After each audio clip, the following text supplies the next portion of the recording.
Hi guys, this is Toshiba with the Brandon 7, and this will be my maybe second or third review of curriculum. This is the Logic of English Essentials version of reading. So most language arts curriculum come with some type of reading materials with them, and this is an adjunct, so you have to order it separately.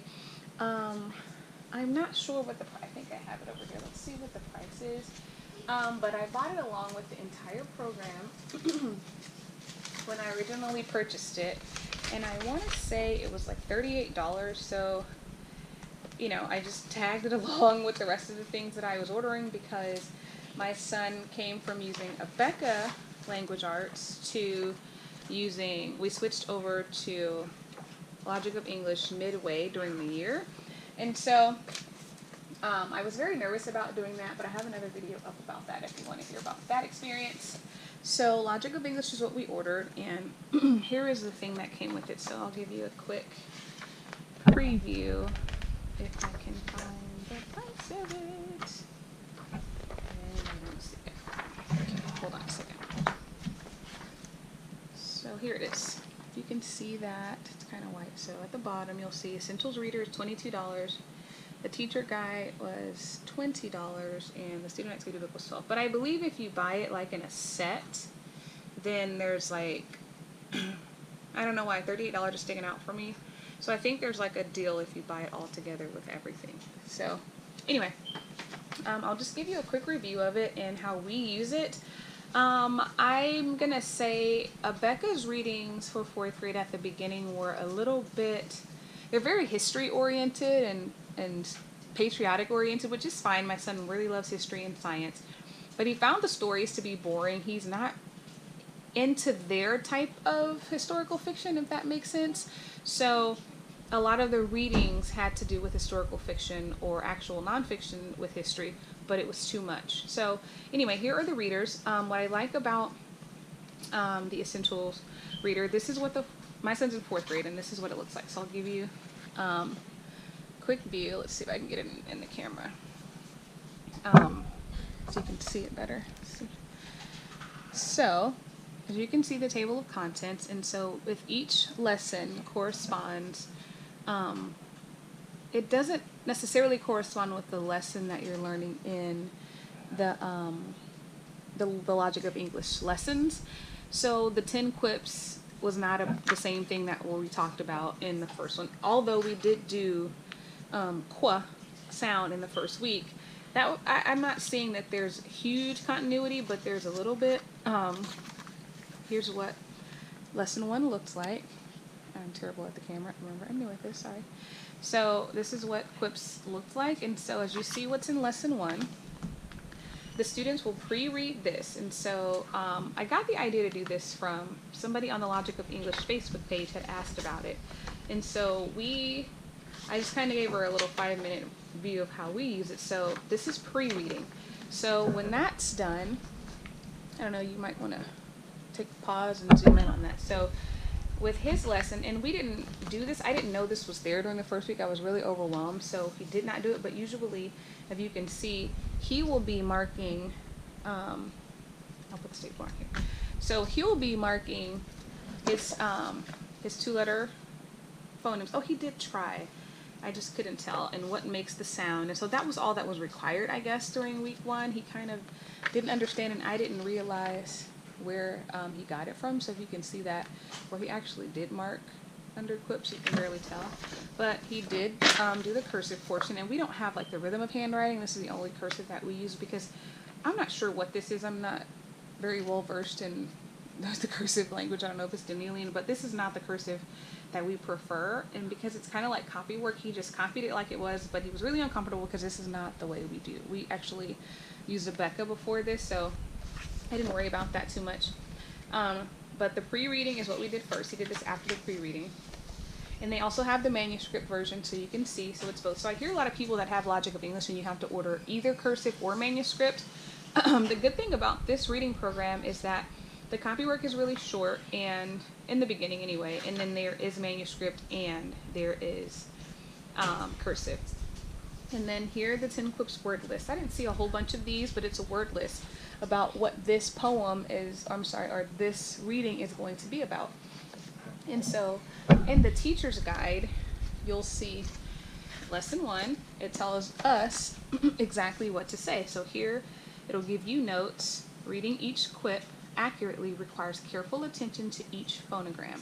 So 10 quips starts off with saying, glad Gwen grins at grumps. And so they're kind of tongue twisters. So before he understood, and we were both new to this, my son's, like I said, a 4th grader, he was like, reluctant to read it right away, but once I gave him an example and then I read it, he was like, oh, it's like Sally sells seashells. And so this one was kind of fun once he realized that, but they give you some notes.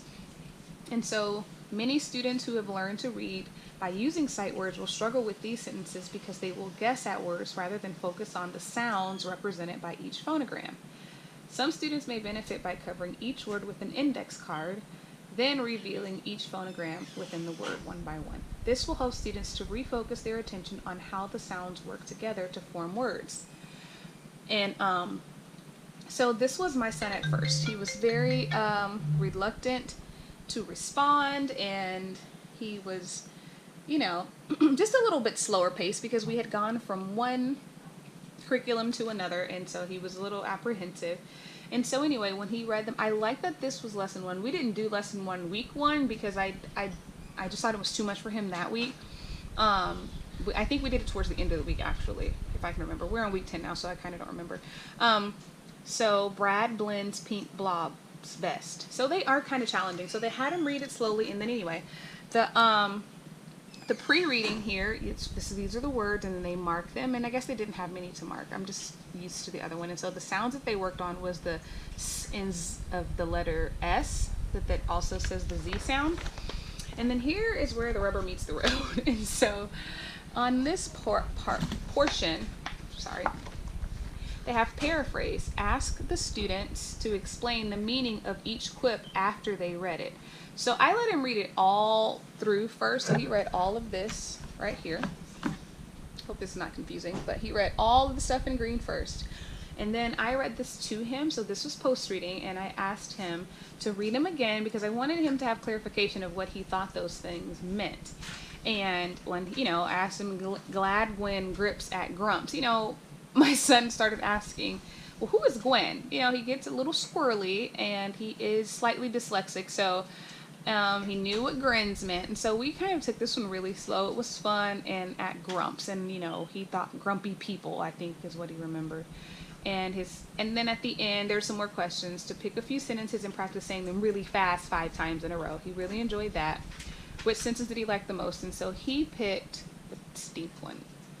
He picked this one. Chris drinks pink ink. It stinks. And because it had an exclamation point, and he always asks who the person is. But I had to explain to him what a quip was and doing that kind of thing. And then after that, a quip is a joke, a clever remark, or saying. So I explained that to him, and I asked him to act out like charades which one. And he was a little bit hesitant. He was a little bit hesitant to do that, but it was fun because this one was very relaxed. And so once we did this one, I did not, like with Logic of English book, I almost read everything in the first 200 pages before we started. But with this, I thought, it'll just be thrown in, and I wish that I would have prepared myself more because after week 1, I was like, oh, this is going to be awesome. I did think it was too easy, but then by week 3 or 4, I was like, okay, too much. We did handwriting next, and then you provide the students with a word list, and that word list is here on page 5. So this is the word list. I'm not sure what we did, and ask them to use their words to make their own quips. We did not do that written down. I think that I asked him to just pick a name and find a word that was close, that rhymed, and he did a couple of those because like I said, we did this at the end of the week. And on Fridays, the lesson suggests that you do this reading on the 4th day. So it would be Thursday if you did it 1 through 5. However, when we started it, I think we continue ours to day 5 because it was kind of overwhelming after having just had a test. And then they copy their favorite quip. If they enjoy drawing, and he doesn't enjoy drawing. But after we'd done both of these, and I asked all these questions and trying to prompt him to, you know, to get used to something new in the very first week, it was a little much. So I actually, looking at it, wish we would have done a little bit more of it. So anyway, so you can see these were the 10 things that you provide. And then that's it. I mean, week 1 was a breeze. Very nice, very simple. So if you have the Logic of English, or if you've just gone to their website, they have plenty of color pictures and things you can click on and blogs to read that'll tell you. But usually the green section is, and this isn't the Logic of English book, I'm sorry, I should have brought it over. This is orange, so I just assumed that orange was more connected to level C or level 3, because there are 3 levels with Logic of English. So there's like the blue color, which is level A. Then there's level B, which is what he's on, which I think coincides with 4th grade, and there's level C that coincides with 5th grade or higher. So these extension and cross-curricular activities we don't usually do, unless the one about animals we did, because he really loves animals. So now we're further along, so I'll give you an idea of what this one's about. So lesson 2 is a poem. And so the first one, I'm sorry, we get to I, and the other ones they'll tell you to ask whether it's fiction or nonfiction or a poem, and so those are genres of, you know, in English. And so I had to explain to him what a genre was, so a lot of times I have to have my phone right with me to Google so I can give him something that's more concrete, because we ordered the Logic of English because he is very logical. Everything that he understands is very, very logic based. He does not like things that are abstract, and so I didn't know how he would do with Buck. So Buck got stuck. He liked that. And so this one was short, but then this one he had to make some inferences. He enjoyed it. And then this sound did coincide. I guess the sounds do coincide, but they're not necessarily related. Like I was assuming that this would be a list of spelling words. Oh, I do have the book. Hold on. 1 second. But you can see, I'll show you since I do have the book. In lesson 2, where are you?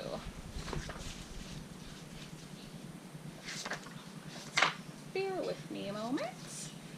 So in lesson 2, our words in the actual Logic of English book, we were focusing on double consonants and the schwa sound. And so our words were sweetest, backpack, weekend, steep, muff, and mammoth.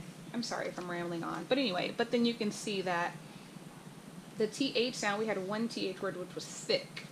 And all of these are really, you know, in the TH and the CK. So the continuity is the sound that we were working on, but these words were not similar. And I kind of wish that would have been the case, because it would have had multiple days of going over the spelling words, other than like the 2nd and the 4th day only. Anyway, so that's it. And I'll give you an example of what other chapters are like. So this week we're on astronauts. Like I said, we're a week behind. So we haven't read the astronauts yet. So let's go to one that we actually read. So week 5, wombats. He loved wombats. He had never really spent any time with knowing about wombats, and so this gave him an opportunity to ask about the genre, and was it fiction or nonfiction. He liked that it was nonfiction. He picks up on nonfiction really easily because that's his preference.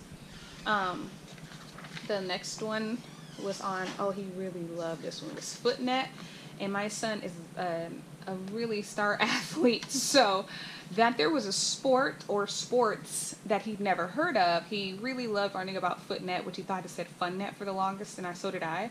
And so it's kind of a combination of football and tennis, and he found out it was created in 1922, and he loves to use the word old school. So he was like, this is old school, Mom, you never told me. So we enjoyed that. That was also nonfiction. So most were nonfiction, and there was a poem. Well, this was the first one, and the next week that was Shelley, and this was fiction. And so we took a little extra time on Shelley because it was fiction, and they just asked a few things, and he had to write a little bit more. So I'll give you an example. In the book, as you can see, here's what we had to do in footnet. So in footnet, he had to do, in the student activity book, 2 things. He had to do a keyword outline, which I love because we also have, I'm sorry, I'm terrible with the camera. We also have IEW, and we don't do it consistently week by week by week. We kind of do it every other week because it's a lot for him to take you know, one story and keyword outline it, but then when he avoided it one week, it was just right in here. So you can see in Wombats there was also a keyword outline, and I actually did not make him write a story after because he did most of it himself, and so I love that. He got to invent his own sport, so he combined football and rugby. And in Shelley, he got to draw, which is, I don't know which is the most favorite of his, if it's either football or art, but he loves to draw, so this is what he drew. And it was all based on quotations, and I think we talked about quotations that week in the grammar portion. And there's his spelling, his copy work. And then he actually started to do some elements of fiction, and we're not very familiar because even when he was in Christian school, he always chose a nonfiction book, or if he chose something fiction, it was usually something very kid-like and out of spacey where there wasn't a whole bunch of conflict where he could say it and describe it. So I let him do the bare minimum on this because he was just trying to understand what conflict, he knew what a problem and conflict was, but story wasn't very in-depth, so it worked out. And he loved the weather one because he got to draw the water cycle, and coincidentally in his Abeka teaching that week they were doing the water cycle, so he enjoyed weather, and of course because it was nonfiction. And we also did a mini experiment, so he really enjoyed doing this. He was supposed to color this. I think he must have written it on his, he also has a Logic of English notebook that I don't see right now that I need to find before tomorrow, but I think you had written it in there. And then there was also a poem in here that was extra, what he got to learn about rhyme and meter. So like I said, I like to I let him skip the keyword outline last week just because he'd been consistent in doing it all the other weeks, and we'd done a poem and we did an experiment and we did a drawing, and we actually did all this in one day, so I gave him a pass on that keyword outline. So anyway, I hope that helps someone who, I see it asked often on the Logic of English Facebook page about what are the readers like. And so I guess I had never used foundations, but there aren't readers, there's just this one reader that you have. And the cool thing is that I know ours stops at 15, and I am praying that by the end of the next few weeks that the second edition comes out, but I have some idea at least of what it will be about, or at least the sounds that we're going to learn, because we're kind of almost done, because it does go all the way, as you can see, to lesson 30. So anyway, I hope that helps you out. Please leave a comment. I hope you enjoyed this video. Please leave a comment, thumbs up, and subscribe. Like I said, I'm new to the YouTube world, and recording videos is obviously not my strong suit. However, I don't mind sharing what I've, the knowledge that I've acquired through the Logic of English, because we really love this curriculum, and we probably will be using it for the rest of my children. So thanks a lot. Have a blessed day.